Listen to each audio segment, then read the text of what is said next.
Hi, Cherie Hansen here. I'm reading to you from my blog, CherieHansen.com, which has 60,000 subscribers to date. I would invite you to come on and to like and subscribe to my mindfulness practice blogs. This one's called Getting Lost in Control Mode. As I was pulling weeds this morning, it hit me. It was a special effects explosion of color, energy, transportation to the center of observer, seeing so clearly how I operate moment. When I see me, I know it is a true vision when it is not a harsh, judgmental, OCD, perfectionism, adult watching, rebellious, teenager-ish tinted vision. I tried to pull the invasive plant from the hardened soil and it broke off in my hands. And then I stood carefully, trying not to crush a real flower. I was barefoot in the dress a bed and breakfast guest left for me one time. I walk around with it on lately, most of the day. I put on no bra, do not brush my hair, and get up straight out of bed to do my work. I have over 100 guests a month to prepare for, to keep up with. And so I stood in the silky, modest dress without any attempt to seem like anything. I used the walls as a defense.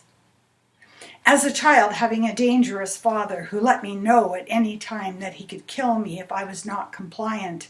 Having a dangerous father whose body was inhabited by a kaleidoscope of 6 rotating personalities had left me wary.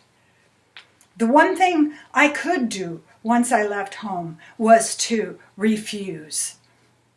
At home, I could never refuse. It would have cost me my life. It left me singularly alone.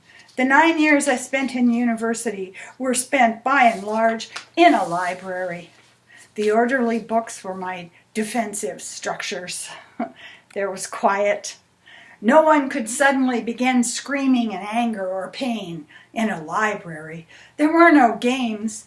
A book was checked out, checked in, and read within certain parameters. It was predictable. My safety, my sanity, my ability to grow depended on my controlling the gates of my existence. I went through 4 roommates my first year of college because I simply refused to engage. The head of the dormitory called me in to see why they kept leaving me. Trust was a foreign concept to me. Withdrawing into silence, into long midnight walks on a deserted campus, into ideas and books and biographies of others' lives served me well. Added to the taint of trauma was the fact that I was an empath, which meant that just walking into a room filled with people would be a strenuous experience. That woman over there, bent over her drink, has been battered. The loud, heavy man is carrying so much grief, it almost dissolves my own body. And so I controlled any contact that I had with others. I had to go to work. I had to make money and function in the world, but I was an actress. I had learned early on that crying at my desk in 2nd grade would only lead to the bully gang finding me at lunchtime and circling me in order to beat me. They would turn the zippers of their jackets outwards and strike me with them until the zippers left welts. One does not cry when one is beaten at home because there is no room for solace in the school. Chickens see the spot of blood and will go after the weak one. This is what I learned in primary school. For 3 months of the year, I could not go to school because the bruises were too telling, so I was kept at home. Someone would know I must not betray the family secrets.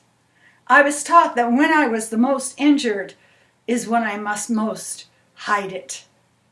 I became an actress. My shining intelligence, my feigned self-confidence, and my carefully built muscular body made the struggle invisible to those around me, and I could always control who was around me. I could always refuse to answer the phone, refuse to go to the party, refuse to join the group, and it was how I survived. I will be 73 years old in August, and as I stood in the garden in the silky dress without having undergone any morning rituals of artificiality, I saw that my way of dealing with my experiences was neither mistaken nor unnecessary. Bare feet on the ground, a broken off weed in my hand, I said to myself, "This is where you are now." There was no need to grade my performance. I am just here to learn. And maybe it is time to stop hiding who I am. That thought felt good.